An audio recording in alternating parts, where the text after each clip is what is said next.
Sir তাহলে police কি বাইরে, না আপনি নিজে আমারে থানায় নিয়ে যাবেন? চলেন। আমি সারা রাত ভেবেছি, তুমি একটা শিক্ষিত ছেলে, কিন্তু পরিস্থিতির শিকার। আর আমার মেয়েটাও তোমাকে ভালোবাসে। তাই আমি আর লোক হাসাতে চাই না।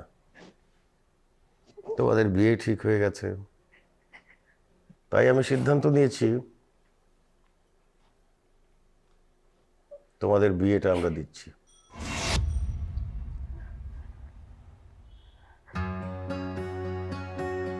সেই সঙ্গে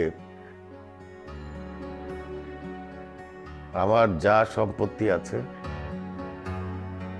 আদরের নামে তোমাদের বিয়ের পরে লিখে দিতে চাই। হয়তো খুব সামান্য, কিন্তু তোমাদের সারা জীবনে চলে যাওয়ার জন্য যথেষ্ট।